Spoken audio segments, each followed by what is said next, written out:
I mean, the first thing that comes to mind is adaptive and leisure skills, right? Having them making sure they're caring for themselves, either it be choosing their own clothes, making sure they're following their own morning routines, making their own snacks, making their own, I mean, depending on age again, starting to make their own meals, starting to prepare their own foods, being able to choose and appropriately interact with different types of leisure activities that, again, would be valuable and appropriate. These types of things can start at a preteen age as they're approaching their teenage years. If we're looking at increasing their individualization, increasing their abilities to be more independent, we oftentimes start with just our adaptive living skills, right? Being able to get dressed, being able to go potty by themselves, being able to wash their hands by themselves, right? We start this at a very young age, and we anticipate that they're going to continue doing that on their own.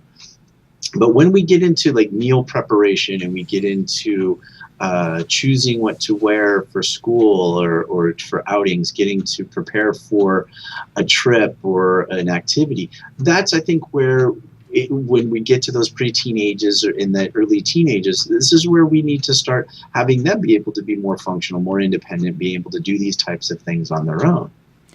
But what about things like you see typical kids doing? Like in my neighborhood, I see kids that I think, wow, they're so young to be riding their bike by themselves. Mm-hmm. And they're so young to be walking down the street alone. And, they look like they're 8, 9 years old.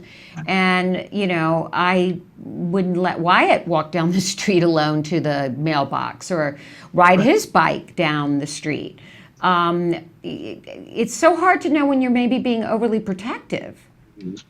Well, and it's you have to look at the specific situation, environments, communities and stuff like that, and start giving some of that, being able to walk to the mailbox by themselves, being able to walk down to the neighbor's house by themselves, being able to ride their bike to the park that might be just around the corner, those types of things that are within reason, but also within. Shannon and I are looking at each other I was so with you, Vince. I was like, yes, walking to the mailbox, we do that, and doing or this. Just he? No.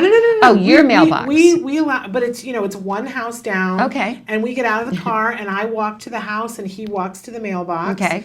And, he does that on his own, and that's a big deal in the last year that we do that. Right. So you were like walking me into the pool, Vince, and I was like, yep. And then you said, or ride your bike to the park around the corner, and I made a face that Nancy was like, oh, you lost Shannon. Yeah. Well, I was like, on what planet am I going to do that?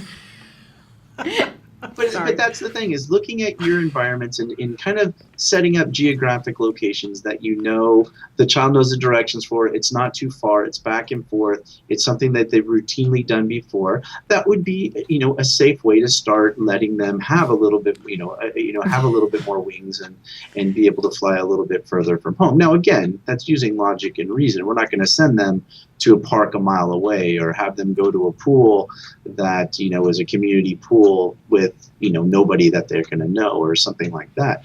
But I think looking at everyone's environments, there's always different geographic points that we can expand to, like, again, down the street, around the corner, a different block, those types of things. Now, mode of transportation, I leave that up to you guys. But what were you going to say, Shannon? I just, and I appreciate all of this, Vince, because I think it's exactly, what the thing is those baby steps for both of us. Right.